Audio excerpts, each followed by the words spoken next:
energi protein. Ya, kemarin dapat topiknya yang underweight sama wasting ya. Nah, kita lihat dulu prevalensi ya, wasting SSKI 2022 dan Indonesia ada di 7,7 ya. Di sini yang tertinggi 11,9 di Maluku. Kemudian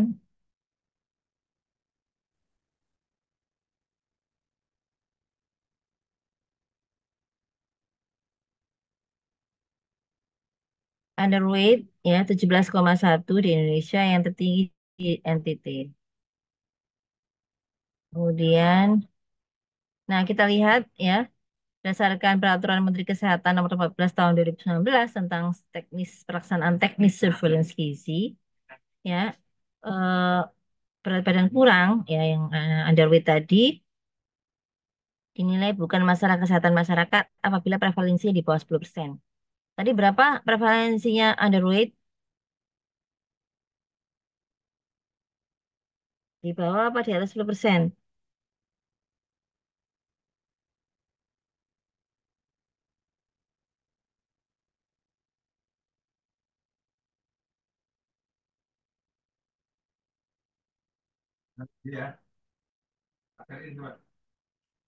Ayo, Marisa, mana Marisa?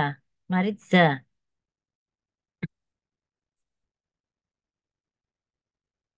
Ya, Bu.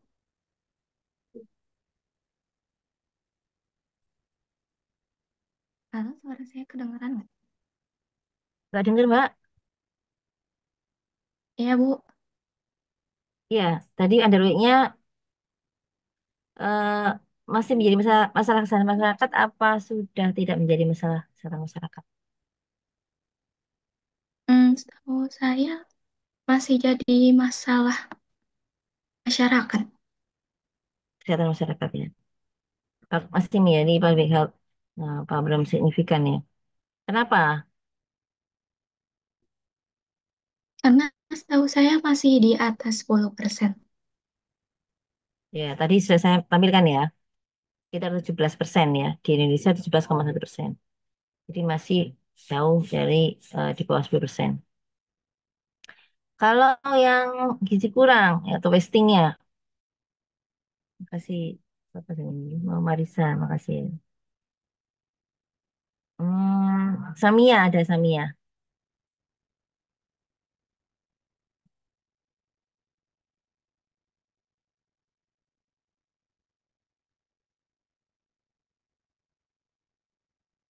Ada nggak Samia?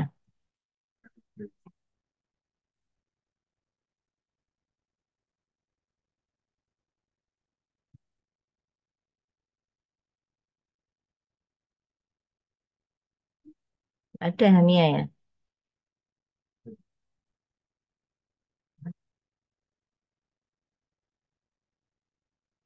Orangnya apa enggak ini? Coba lagi.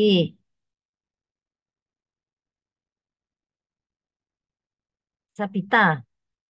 Sabita.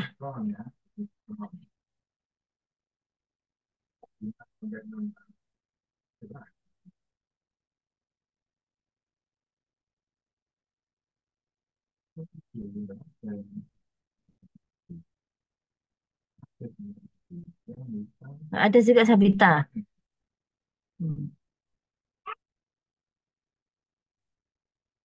Katarina.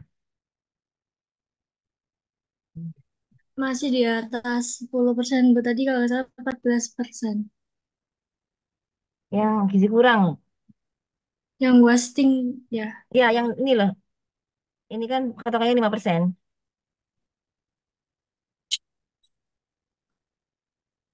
masih di atas 5%.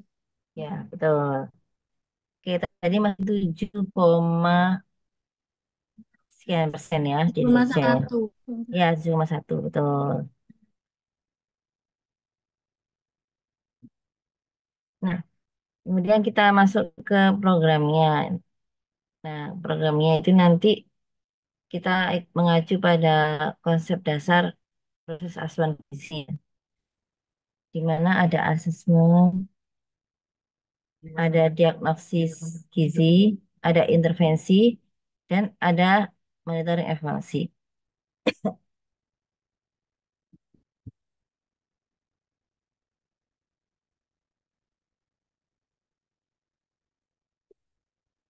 Hmm?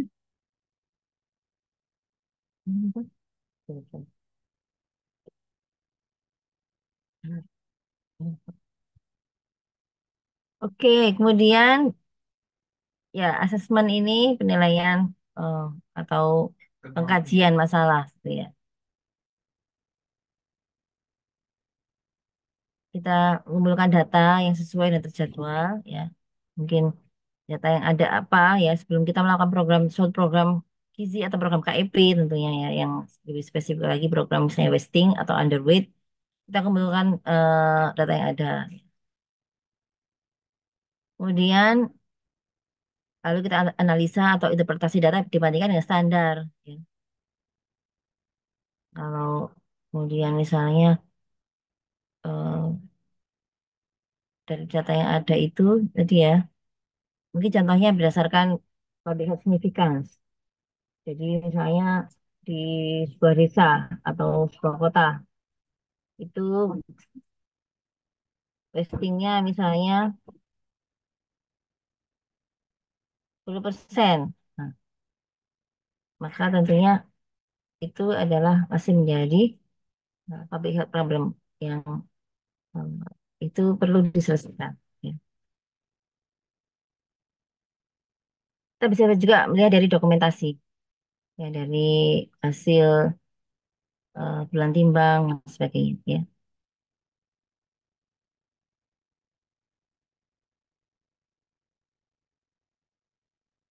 Nah, seringkali kalau dari kita melakukan screening ya, nanti ketahuan nanti screening ya. Eh, Screening dan rujukan. Nah, biasanya kita mendapatkan beberapa data yang bisa kita pakai untuk asesmen. Ya. Kemudian setelah kita melakukan pengkajian ya terhadap masalah, kemudian kita diagnosis ya. Jadi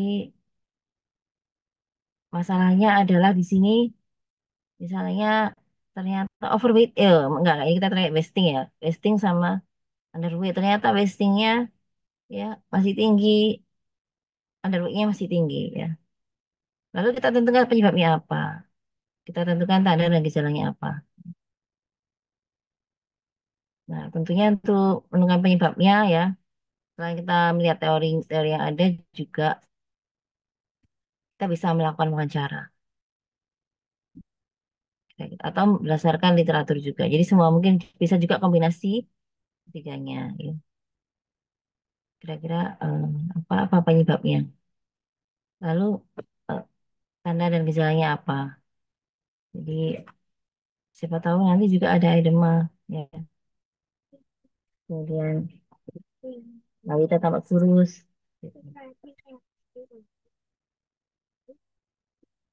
Nah itu kita melakukan intervensi gizi. Ya. Intervensi gizi ini tentunya kita membuat rencana terlebih dahulu. Rencana intervensinya apa, kemudian kita tetapkan tujuan dan tindak lanjutnya, dan diimplementasikan, ya. Dan asuhan dan tindakan terlaksana dan perlu ada dokumentasi. Jadi setiap langkah didokumentasikan mulai dari asesmen, ya, data yang ada itu kita dokumentasi, ya, dari sisi diagnosis dokumentasi, hasil intervensi juga didokumentasi, ya. Kemudian dilakukan monitoring evaluasi, itu juga didokumentasi. Ya.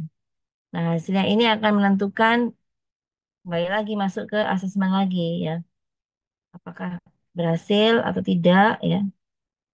Bila tidak berhasil ya perlu dilakukan pengajian lagi.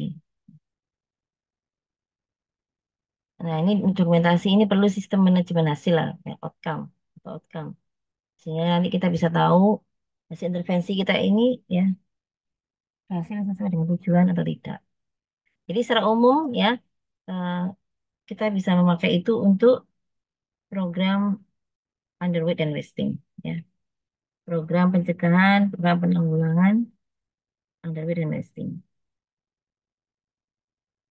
Nah, ini eh, di, di bahasa Indonesia kan, karena sebelumnya ada dari internasional rujukannya panduannya, kemudian dibuat dalam bahasa Indonesia ya.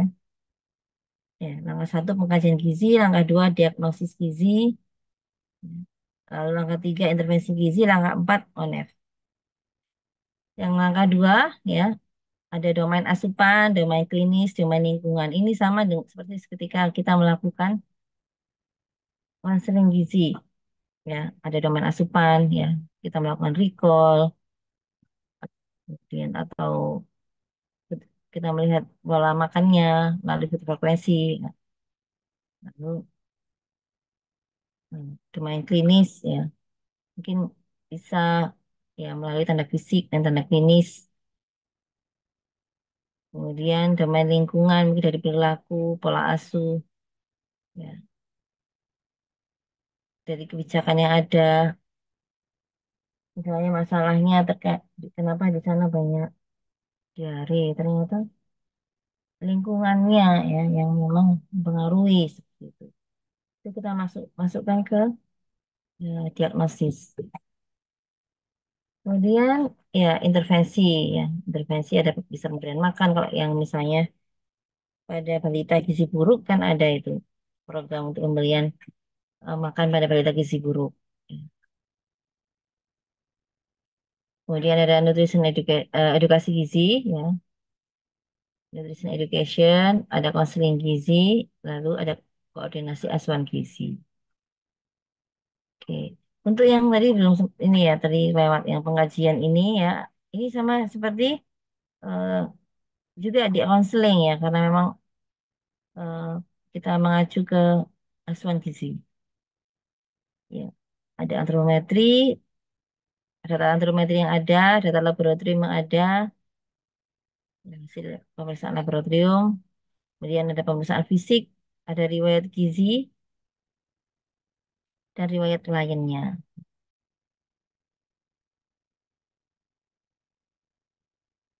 Nah,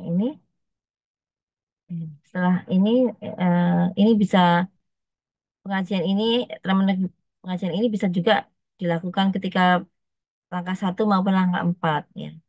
Langkah empat dilakukan lagi karena kita akan menilai ya, mengevaluasi hasil dari intervensi kita. Jadi kita lakukan juga, kita cek lagi ya antropometrinya misalnya setelah sebelumnya adalah testing, kalau sekarang bagaimana pada langkah keempat apakah dia sudah tidak wasting lagi seperti itu. Nah, ini lebih sederhananya ya, pengajian gizi, diagnosis gizi, intervensi gizi, monef gizi ya. Dan kita melihat apakah tidak ada masalah yang terkait gizi atau ada mungkin ada masalah gizi yang lain ya. Karena itu kita melakukan pengkajian ulang berdasarkan hasil monef itu ya. Nah, kemudian dilakukan pengkajian lagi, diagnosis lagi dan seterusnya, intervensi lagi dan seterusnya. Nah, ini kita mengacu pada ya PMK 2020 ya tentang antropometri ya, yang mana untuk berat badan sangat kurang dan berat badan kurang ya seperti underweight sama underweight ya ini eh, dimulai dari di bawah min 2 yang kurang dan di bawah min 3 yang sangat kurang. Kemudian yang gizi buruk ya sama gizi kurang karena kita lagi ngomong wasted ya itu eh, di sini ya sama dengan di atas tadi.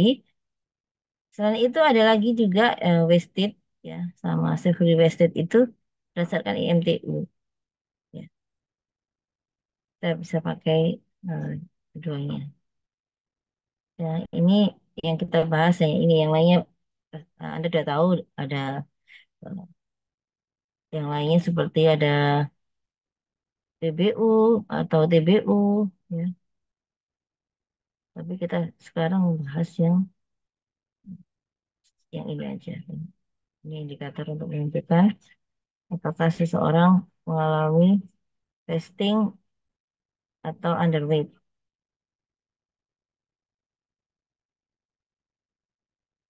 Nah, pada pengkajian ya, yang mulai dari antropometri, ya kita melihat prevalensi balita dengan berapa yang mengalami severely underweight, berapa yang mengalami underweight, lalu severely wasted sama wasted, ya. Kemudian juga kalau ada data PGM, bawah garis merah, ya bila memang ada, dan juga berat badan tidak naik 2 kali berturut-turut, ya. Jadi ketika di posyandu bulan Februari tidak naik, bulan Maret tidak naik, nah itu biasanya ada datanya ya kalau memang datanya baik, dokumentasinya baik ya. Kemudian kita lihat juga cakupan N per D. Nah, N per D itu adalah N itu naik, D itu ditimbang. Jadi balita yang naik dari balita yang ditimbang.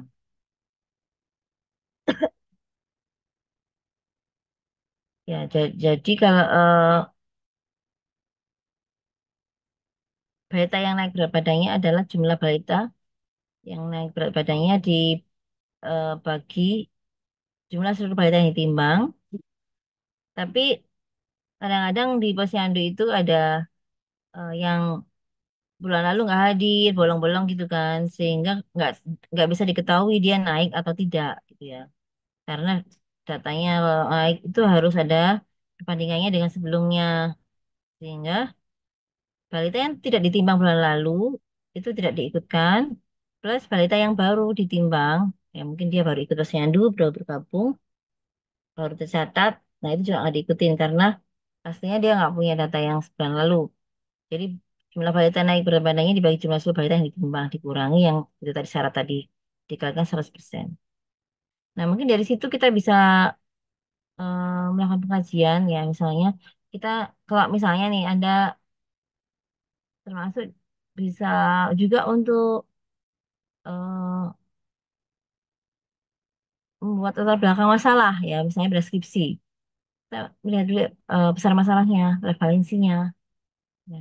Dari kalau memang topiknya ambil underweight dan wasting ya, dari yang mengalami underweight atau yang mengalami wasting ya atau wasted ya. Nah, kalau di sini ditambah dengan balita yang tidak naik 2 kali. Ya, ini karena bisa kita bisa melihat dari yang ada atau misalnya ada yang tidak naik 2 kali berturut-turut itu juga menjadi warning ya. Bisa juga diambil prevalensi dari itu ya, dari balita yang tidak naik 2 kali berturut-turut.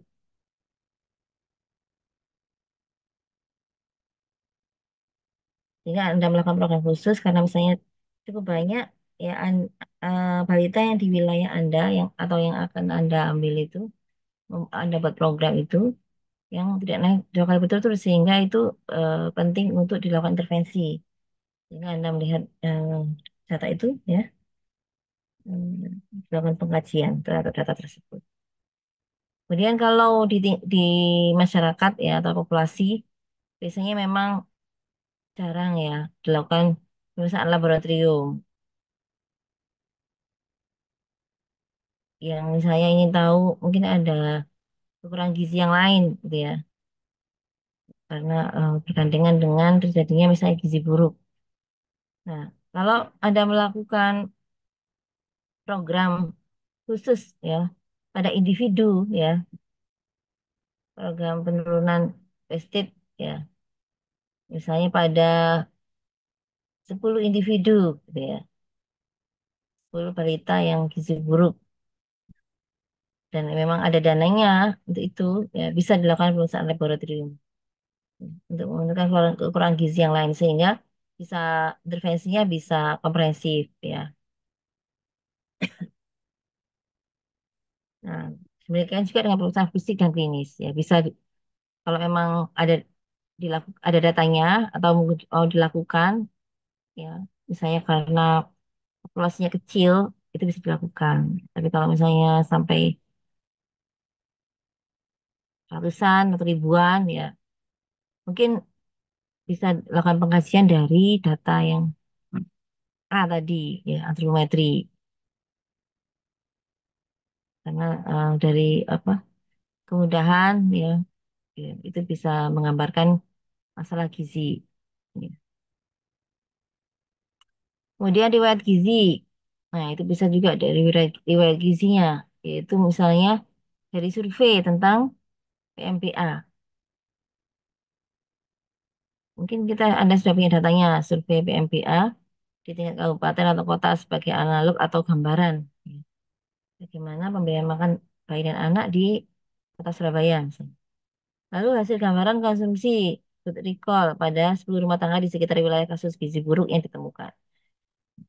Ya, jadi misalnya Anda menemukan kasus gizi buruk, nah kemudian Anda melakukan recall ya pada 10 rumah tangga di sekitar kasus gizi buruk yang ditemukan. Kemudian juga riwayat gizinya bisa dari pola asuhnya, ya, pengetahuan ibunya, perilaku ibunya dalam pemberian makan. Kemudian akses ketersediaan dan keamanan pangan. Atau mungkin dari akses ketersediaannya ya memang karena di sana daerahnya terpencil misalnya.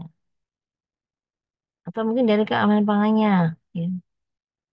Atau mungkin ketersediaannya justru di tingkat rumah tangga karena rawan pangan. Dan cakupan pemberian kapsul vitamin A. Kita lihat apakah kapsul vitamin A ini eh, apa prevalensinya atau mas cakupan ya bukan prevalensi. Cakupan misalnya udah apakah hanya 70% misalnya. Nah, itu juga menjadi masalah ya. Kemudian cakupan balita mendapat dan mengkonsumsi PMT pemulihan. Yang gizi buruk ya itu akan mendapatkan PMT pemulihan. Nah, mungkin dari temuan yang ada dari survei misalnya ada 100 anak, tapi ternyata cakupan yang mendapatkan PMT pemulihan hanya 10 misalnya. Lalu juga melihat bagaimana ketersediaan PMT pemulihan. Misalnya yang tersedia hanya 10 ya.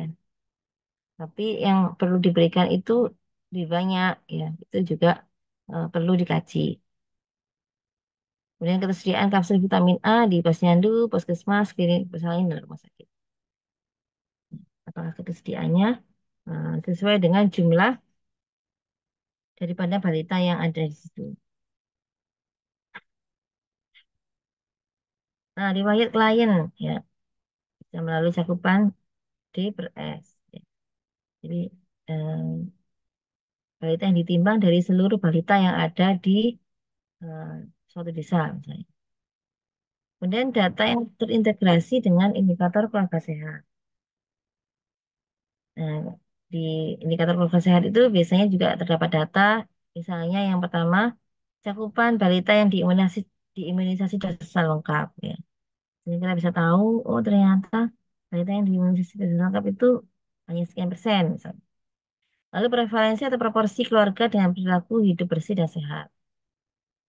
Ya, biasanya sudah tersedia data ya, sehingga bisa kita manfaatkan. Lalu cakupan balita yang mendapatkan pelayanan stimulasi, deteksi, dan intervensi dini tumbuh kembang. Biasanya di tiap tiap puskesmas itu eh, juga dilakukan deteksi tumbuh kembang. Ya. Bahkan ada alat khusus namanya Denver ya. Itu termasuk juga untuk ngetesnya ya, permainan untuk ngetes ya, perkembangan anak. Itu ada juga di setiap puskesmas ya. Kemudian riwayat penyakit atau terjadinya wabah, misalnya dari ISPA dan lain-lain. Dan daya beli masyarakatnya bagaimana gitu ya. Apakah tidak baik ya karena ini nanti eh, semua ini bisa masuk kita ketika masuk ke langkah kedua ya ini akan menentukan juga menjadi penyebab ya dan kemudian menjadi bahan untuk intervensi dan kondisi geografis akses ke posyandu dan pelayanan kesehatan ini kondisi geografisnya memang sulit ya untuk ke Yankes aja ya. Itu eh, misalnya kalau di Papua ya bensinnya mahal. atau mungkin posyandunya nggak aktif ya, sehingga nggak bisa mengakses posyandu meskipun rumahnya sebelahan dengan posyandu dan sebagainya. Lalu dukungan sosial, budaya, psikologi, agama dan kebijakan ya, termasuk juga terkait food belief, food belief and taboo gitu ya, yang ada di lokasi tersebut. Nah, selanjutnya kita lakukan diagnosis ya. Misalnya untuk problemnya ya, karena kita sudah melihat datanya, maka kita ambil contoh tingginya prevalensi atau proporsi balita underweight dan wasting di misalnya di wilayah Puskesmas Tanah Kali Kedinding misalnya, tahun 2024. Ya. Lalu etiologinya ya, penyebabnya. Nah, karena Anda sudah punya data sebelumnya juga dari pengajian itu, maka kita bisa menganalisis ya. Apa penyebabnya kira-kira? Misalnya di sini kurangnya kesadaran dan pengetahuan keluarga dan masyarakat tentang pemberian makanan yang tepat dan tidak menganggap balita underweight dan wasting sebagai masalah. Kemudian kebersihan lingkungan dan kebersihan terhadap anak ya, serta kurang optimalnya pola asuh yang berpengaruh terhadap kesehatan. Misalnya ternyata orang tuanya tunggal, single parent. Kemudian misalnya ibunya bekerja jauh dari anak. Lalu tidak dilakukan pemberian makan secara aktif ya, sakopre misalnya. Karena misalnya ibunya sambil berjualan ya, anaknya ngelitis ya, ngelitis itu eh, apa, aktif kemana-mana gitu kan. Sehingga kalau ditinggal dagangannya, nah, tidak mungkin kan. Akhirnya kalau anaknya mendekat baru dikasih makan kayak gitu misalnya. Ya. Jadi, jadi tidak langsung aktif. Atau misalnya kalau anaknya hanya minta aja.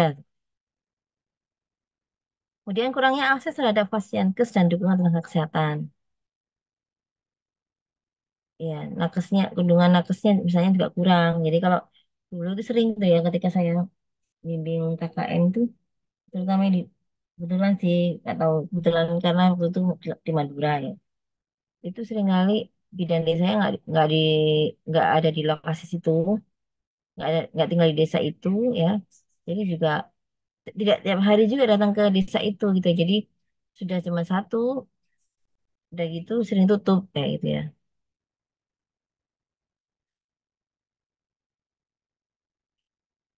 Lalu keterkaitan dengan riwayat kehamilan dan persalinan ibu atau riwayat penyakit pada balita. Ya. Mungkin eh, ada keterkaitan dengan riwayat kehamilan ibunya dan persalinan ibunya ataupun riwayat penyakit pada balita. Ya, petugas dapat mengacu pada buku KIA. Anda dapat bisa mengacu pada buku KIA. Mungkin balitanya sering dari pemeriksaan di apa kayak pasienkes itu sering diare kayak gitu misalnya. Kemudian keterbatasan akses terhadap pemenuhan makanan termasuk PMT ya. Jadi misalnya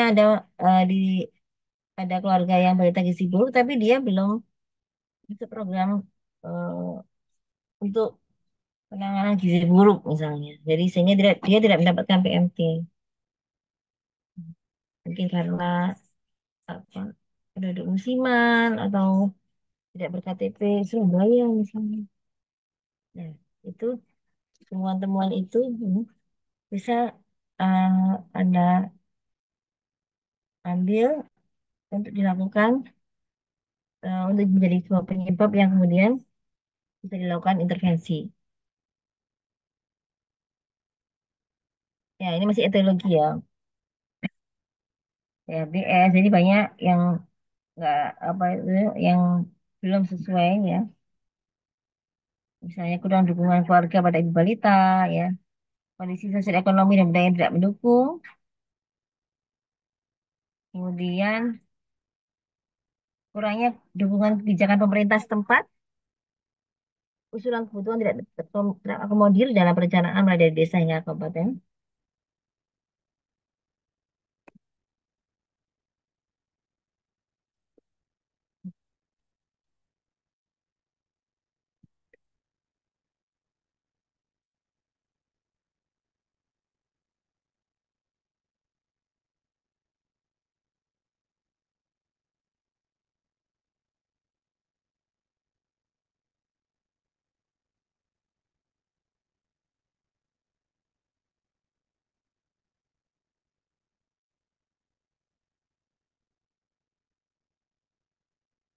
Ya, kemudian balita tidak mengonsumsi PMT sesuai anjuran karena kurangnya edukasi dan hambatan budaya.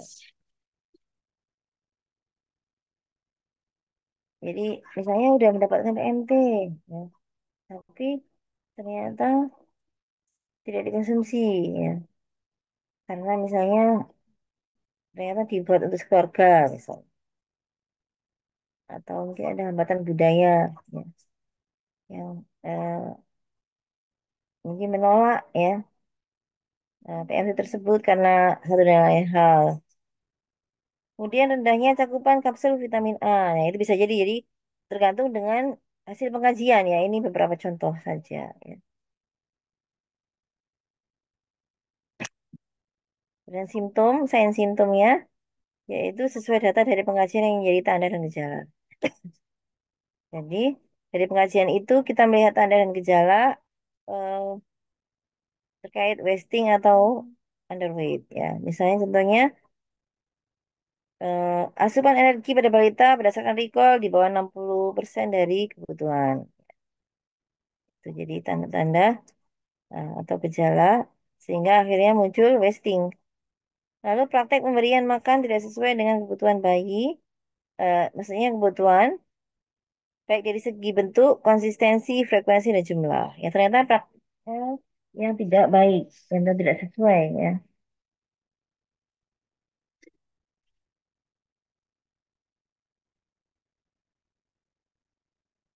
Misalnya frekuensinya ternyata hanya 2 kali, itu pun dengan jumlah yang tidak sesuai, misalnya. Konsistensi, ya, makanannya tidak sesuai, ya, bentuknya juga. Kemudian rendahnya cakupan N per D. Apa tadi N per D tadi?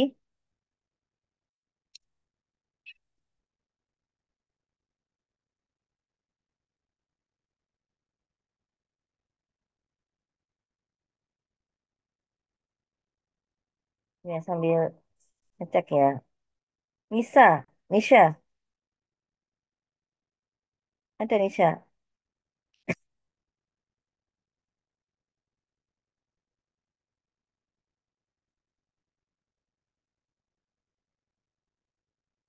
Nisha, ada Nisha?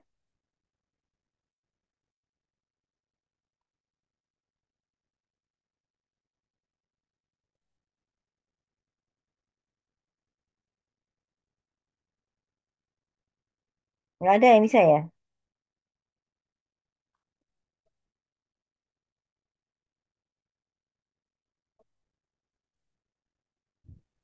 Ada, Bu.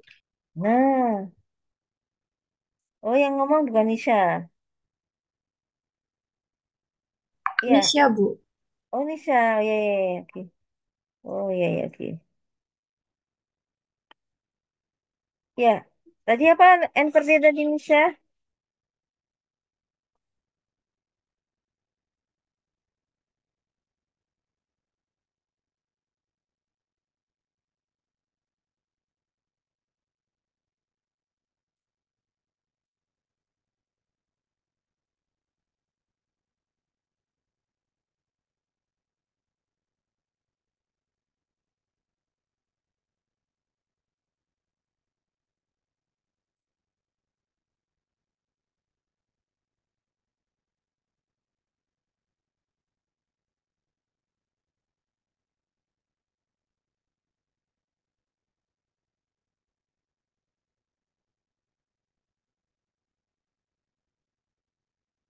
Jadi N per D tadi apa? N-nya itu naik, ya. Jadi balita yang berat badannya naik dari D yang ditimbang. Jadi bagi dengan seluruh balita yang ditimbang. Misalnya yang ditimbang 10, yang naik cuma 6. Sehingga hanya 60% itu yang naik, ya. Sehingga cakupan N per D-nya rendah. Ini menjadi indikasi terjadinya underweight, ya. Nah, ini bisa dicegah apabila berat badan balita dipantau setiap bulan, sehingga kita tahu naik atau tidaknya, ya. Kalau bolong-bolong datangnya ya sulit untuk melihat apakah dia naik atau tidak. Ini sulit dilihat. Kemudian tingginya angka kesakitan pada balita dan balita mengalami penyakit yang berulang dalam jangka waktu pendek.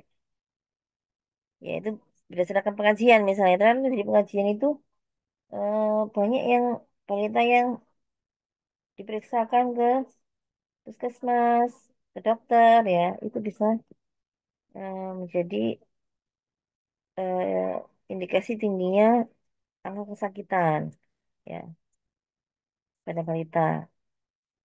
Ya. Atau pada balita yang sama ya, dia mengalami penyakit yang berulang. Nah, itu perlu perhatian yang khusus. Ya, ini menjadi contoh berdasarkan pengajian sebelumnya. Bisa kita identifikasi ya tanda dan gejalanya.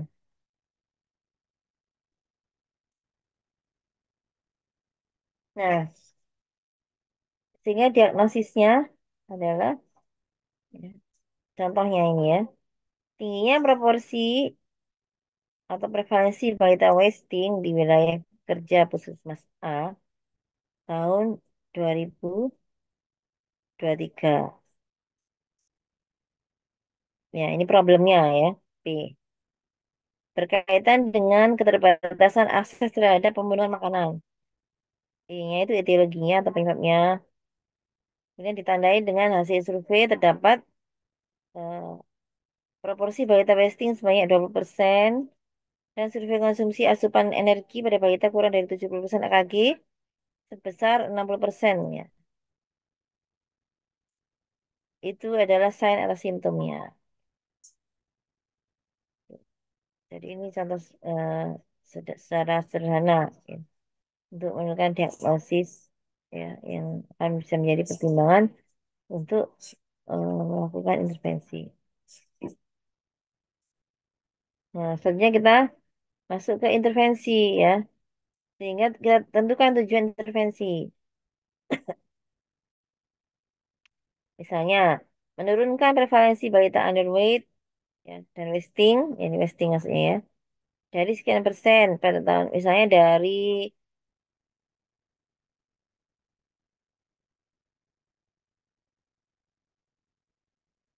15%. Ya. Itu yang, tapi kita, kalau misalnya Anda underweight aja, ya, karena ini ada dua, harusnya satu dulu ya, karena mungkin ada lagi nanti tujuan kedua ya. Misalnya yang pertama, menurunkan prevalensi balita underweight dari 15% ya menjadi di bawah 10% misalnya. Misalnya jadi 9%.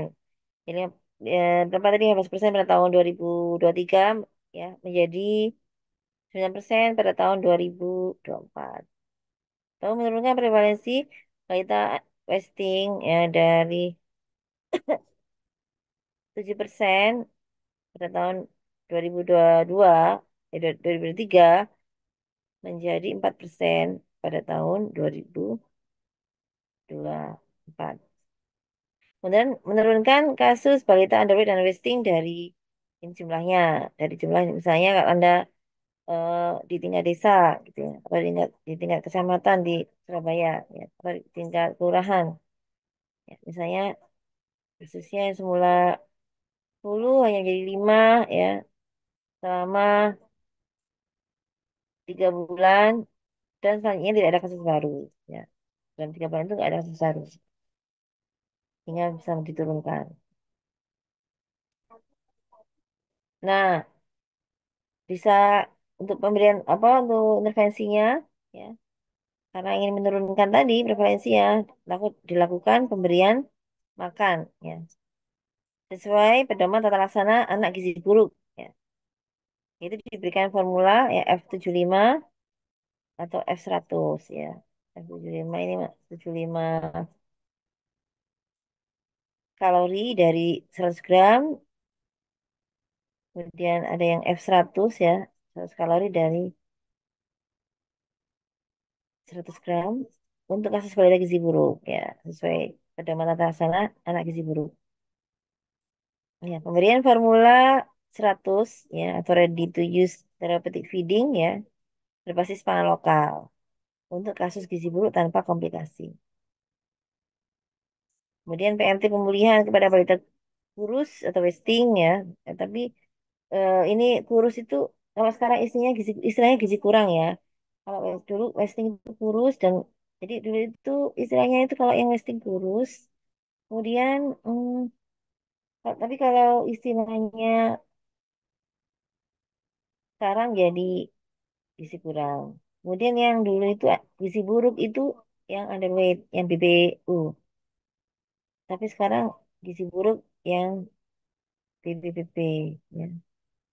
Kalau yang underweight istilahnya menjadi berat badan kurang. Ya.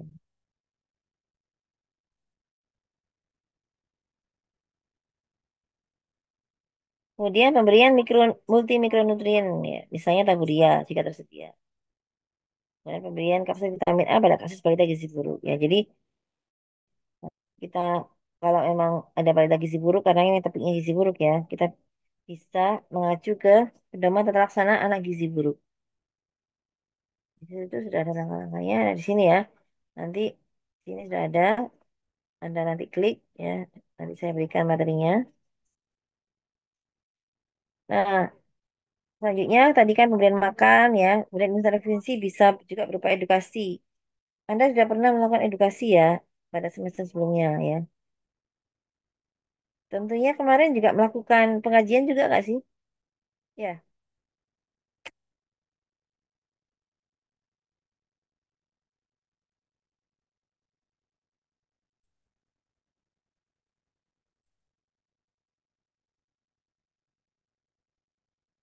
Kemudian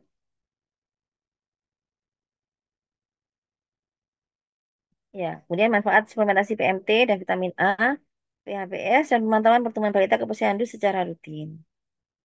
Kemudian penyuluhan dapat dilakukan pada saat kunjungan di posyandu, pertemuan kelompok balita pendukung, pertemuan kelompok pendukung, ya, kemudian kelas ibu hamil, kelas ibu balita, ya, wow, kelas ibu balita, kemudian kegiatan bina keluarga balita, ya, kemudian penyediaan sarana dan media KIE, ya, jadi edukasi kita bisa melakukannya melalui kelompok-kelompok yang sudah ada. Ya.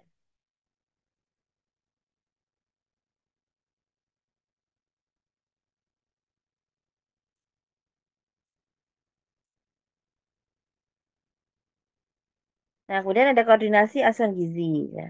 Jadi ketika kita melakukan intervensi, kita bisa juga ya saling eh, dengan program-program yang lain ya, dengan sektor yang lain, dengan profesi yang lain, eh, terkait dengan temuan misalnya ada kasus pada yang underweight atau wasting, ya, kasih konfirmasi ke puskesmas atau Fasienkes, ya. Jadi ketika kita menemukan itu kan kita rujuk ke puskesmas, kemudian dari puskesmas eh, kalau dia punya karena ada balita gizi buruk misalnya dan puskesmas ada program yang untuk tata laksana pada balita gizi buruk.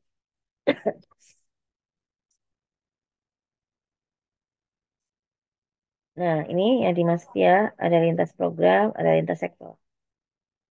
Ya, kita melibatkan dokter puskesmas, ya, memastikan balita sakit mendapat pertolongan pengobatan. Jadi, kita sulit untuk melakukan intervensi gizi, ya, pemberian PMT misalnya, kalau balitanya itu masih sakit, ya, karena nanti eh,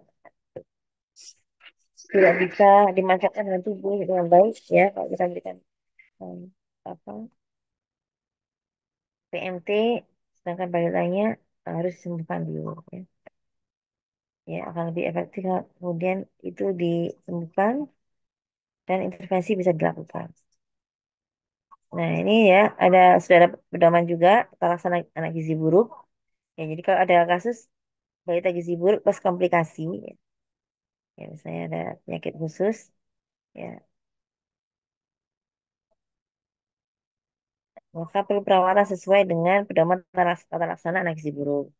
Kalau tanpa komplikasi maka bisa dilakukan di pos pemulihan gizi berbasis masyarakat.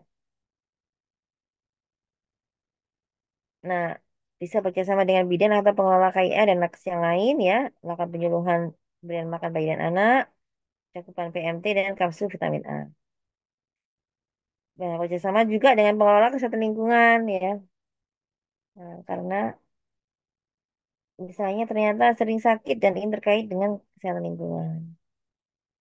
Nah, kemudian dengan terkait dengan imunisasi misalnya ternyata kelihatannya belum lengkap imunisasinya, gitu ya. Kemudian yang lintas sektor, ya, meningkatkan kesediaan pangan melalui upaya pemanfaatan pekarangan. Nah, karena ini untuk meningkatkan akses pangan ya, biar bisa berkelanjutan ya, karena harapannya setelah balitanya bisa selesai diberikan terapi, kemudian eh, bisa memiliki akses yang eh, berkepanjangan karena adanya pemanfaatan pekarangan, ya. Akses terhadap makanan ya. Kemudian menjaga kebersihan perumahan dan sanitasi ya ini masalah sanitasi lingkungan bekerjasama dengan pimpinan kecamatan atau desa. Ya. Kemudian bekerjasama dengan lintas sektor untuk pemberdayaan keluarga yang kurang mampu. Ya, kemudian misalnya diberikan bansos, ya, itu kan juga harus kerjasama terkait dengan lintas sektor. Kemudian keikutsertaan dalam JKN atau BPJS. Ya, jadi bisa jadi balitanya tidak pernah dibawa ke dokter atau dibawa ke puskesmas atau rumah sakit karena tidak punya BPJS ya. Padahal ada BPJS, ada skema untuk masyarakat miskin ya yang tidak perlu membayar iuran.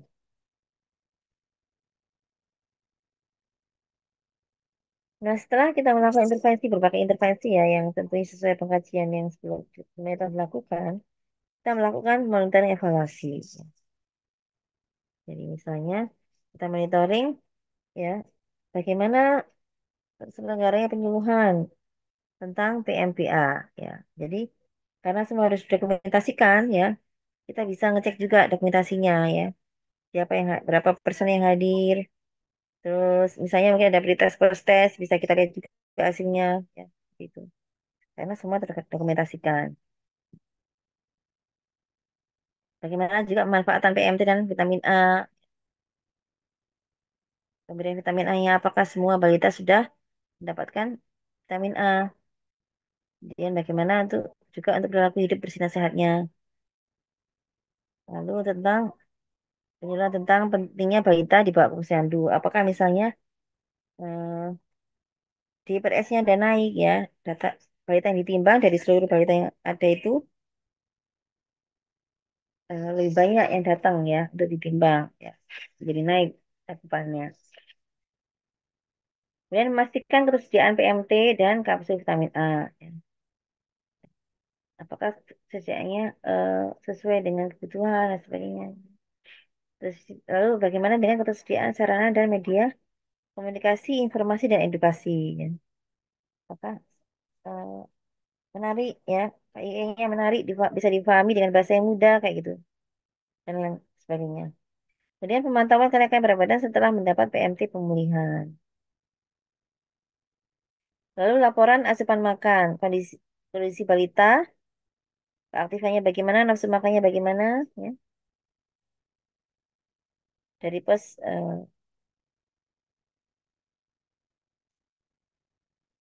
yang berbasis masyarakat ya, dan orang tua balita ya. Mungkin yang orang tua balita yang dia di pemulihannya ya oleh di rumah masing-masing ya. Ada yang melalui ada di pos gizi, pemulihan gizi berbasis masyarakat, ada yang di rumah masing-masing seperti itu. Nah, bagaimana laporannya terkait asupan makannya seperti itu. Lalu cakupan balita W itu underweight dan W itu wasting. Nah, berapa cakupannya mendapatkan PMT pemulihan. Kemudian cakupan balita gizi buruk ya, ini bukan GB. Cakupan balita gizi buruk dengan komplikasi yang mendapatkan perawatan sesuai pedoman tata laksana anak gizi buruk. Ya.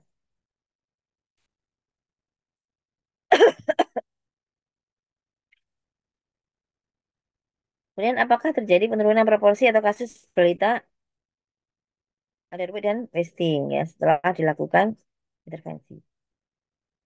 Nah, ketika setelah intervensi tidak terjadi perbaikan status gizi ya, misalnya tidak terjadi penurunan underweight, tidak terjadi penurunan wasting, maka kita lakukan pengkajian ulang ya.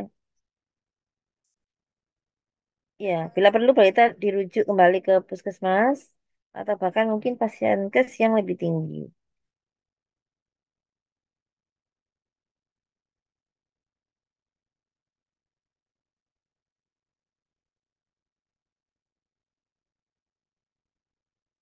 Nah, ini ada cerita ya tentang pendekatan yang efektif untuk menyelamatkan jiwa terkait tata laksana anak balita wasting.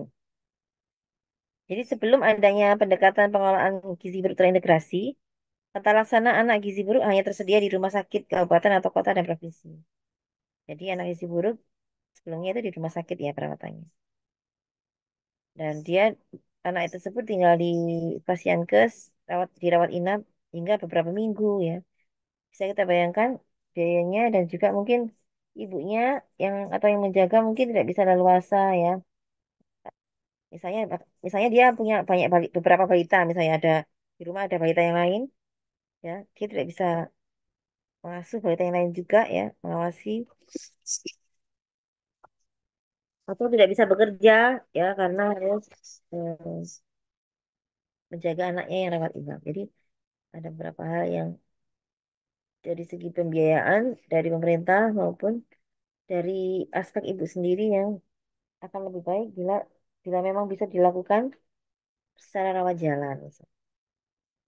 Nah, ini ternyata hasilnya yang sebelumnya itu yang di pas di rumah sakit itu hanya dapat menjangkau sebagian kecil aja dari balita gizi buruk ya. Lalu makanya dilakukan pengelolaan balita gizi buruk secara terintegrasi ya.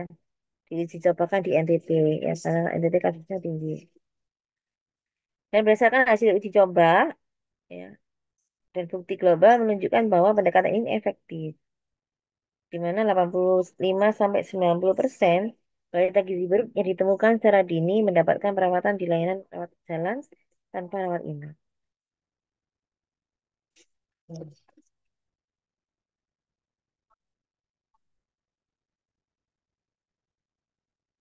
Nah, hasil uji coba dengan pakai PGBT ya, pakai rawat jalan ya, tanpa rawat inap. Ya, 79% balita gizi buruk menjadi sembuh, menjadi gizi baik. Ya. Kemudian tingkat putus perawatan hanya 10% ya. Kalau yang sebelumnya kan mungkin karena berminggu-minggu lama ya. Kemudian angka, angka kematian juga kurang dari 1% ya. Dan jumlah anak balita yang dapat deteksi wasting meningkat dari 17% menjadi 66%. Nah, terkait kenapa bisa meningkat drastis ini ada cerita juga ya di slide berikutnya. Ya, sebelumnya juga dilakukan cost efisien ya, dilakukan studi ya ternyata lebih hemat pendekatan PGBT dibandingkan dengan rawat inap saja. Ya. Dengan duit yang sama bisa menangani lebih banyak anak gizi buruk dibandingkan dengan rawat inap saja. Nah, yang saya ceritakan tadi itu ya, eh, eh, wasting bisa ditemukan di lebih banyak balita ya karena eh, melibatkan juga ya eh, dari laut gitu. Gitu.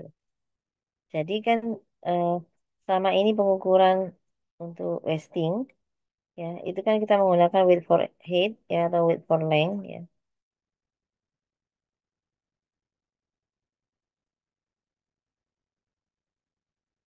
Namun ini eh, seringkali butuh keterampilan ya. Nah, kemudian ada alat ya lila. ya yang sudah ada tandanya yang hijau itu yang gizi baik, yang kuning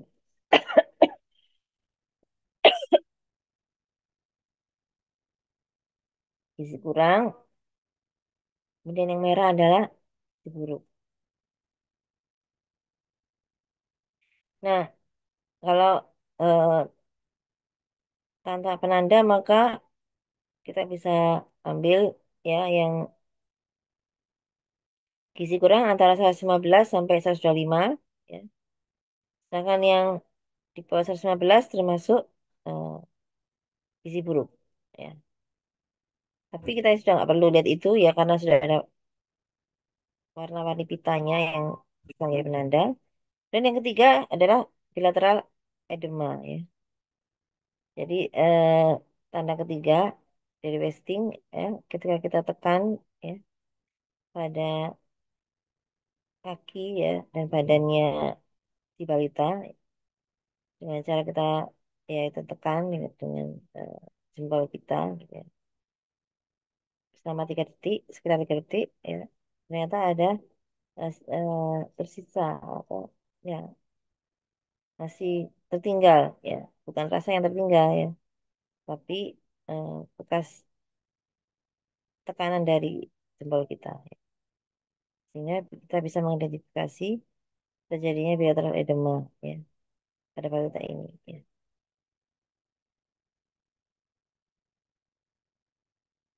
Nah, kaitannya dengan tiga eh, apa cara pengukuran tadi itu ya dengan ini tadi yang terkait dengan pelibatan PAUD ya. Jadi ini kasih sayang melampaui ruang kelas. Jadi tahun 2023 ya ini ada di Papua ya. Ini seorang guru yang namanya Orpa itu bergabung dalam PAUD. Nama PAUDnya itu Elim. Ya, dia sebagai guru Orpa ini. Nah, PAUD Elim ini menjadi satu dari 100 PAUD di Papua yang berpartisipasi dalam program screening wasting di level PAUD. Dalam program ini, guru PAUD seperti Orpa dibekali dengan pengetahuan dan keterampilan untuk mendeteksi wasting, ya, dan merujuk anak yang berisiko ke fasilitas kesehatan untuk diperiksa lebih lanjut ataupun mendapatkan penanganan jika perlu. Karena mudahnya tadi itu, maka Orpa bisa secara rutin ya mendeteksi wasting pada anak didiknya. Ya. Dan jika apa ditemukan, nah itu dilaporkan misalnya ke kader atau eh, ke ya dia bisa ke puskesmas juga untuk melaporkan adanya berita yang wasting seperti itu supaya mendapat apa tindakan lebih lanjut seperti kalau memang seperti tadi ya saya tata laksana gizi buruk ya, seperti yang sudah ditentukan. Satu hal penting yang dipelajari dari guru-guru adalah penggunaan alat deteksi berupa pita untuk mengukur lila dan memiliki kode warna. Ya, Orpa menyadari manfaat pita lila untuk membantu mengetahui status gizi anak-anak di bawah pembinaannya. Ia pun memberdayakan orang tua dari 40 anak di Port Elim. Jadi dia bisa mengumpulkan juga orang tua dari anak-anak PAUD tersebut. Ya. Jadi orang tua juga eh, bisa melakukan ya untuk mendeteksi testing juga ya di rumah masing-masing ya.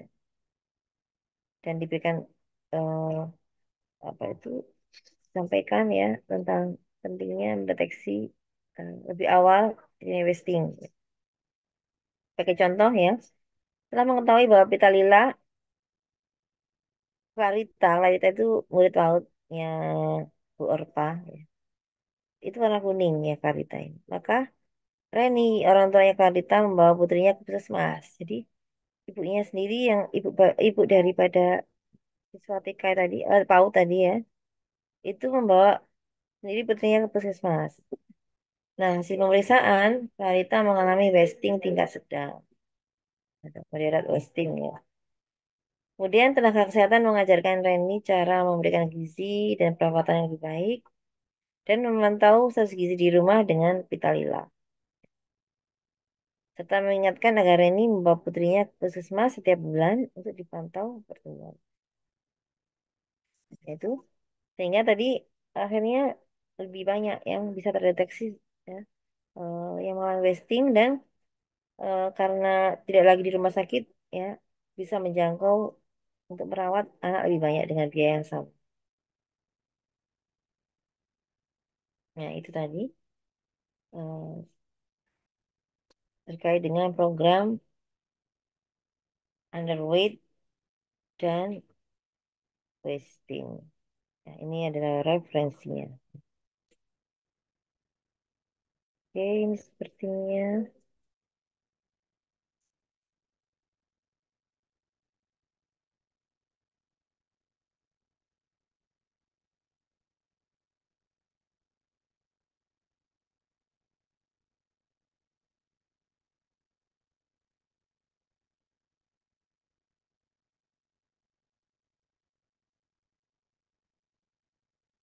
Kalau kita lanjutkan, sepertinya waktunya nggak cukup ya.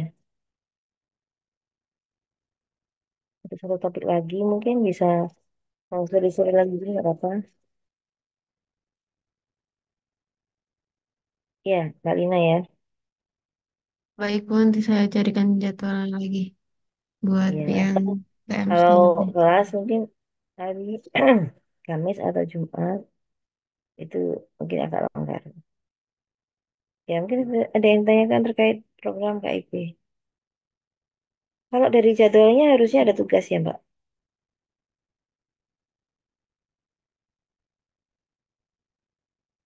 Ya, ada tugas untuk KIP. Benar nggak?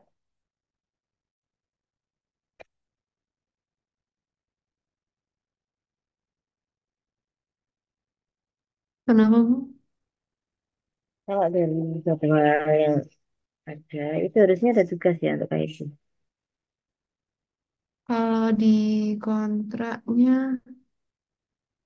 iya Ibu ada tugas. Mm-mm. Yang sebelumnya tugasnya apa ya? Sebelumnya ini, Prof. Mami udah ngasih tugas. Prof. Mami udah ngasih tugas. Oh, untuk semua TM ya. Maksudnya saya nggak Iya, perlu yang memberikan tugas lagi ya, karena sudah diberikan apa Prof Mami, seperti itu. iya Prof. Mami ngasih tugasnya itu bikin program gizi dari setiap TM gitu, Bu. Ntar dikumpulinnya Hmm, waktu buat presentasi UAS. oke, ya udah. Berarti saya nggak perlu memberikan lagi karena eh, sudah sudah apa disampaikan oleh PJMK. Oke, ada yang ditanyakan mungkin?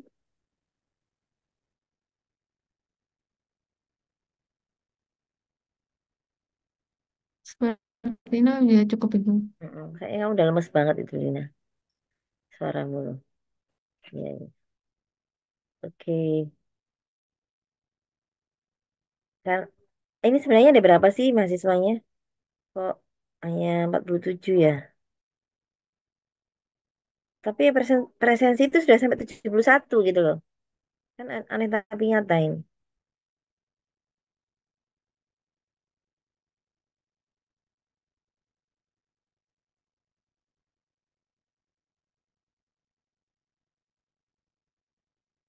Lohita aja nggak Lohita?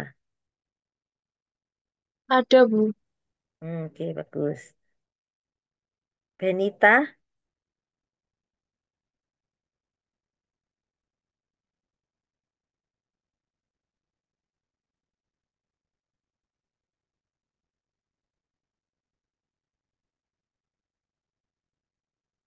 Benita nggak ada.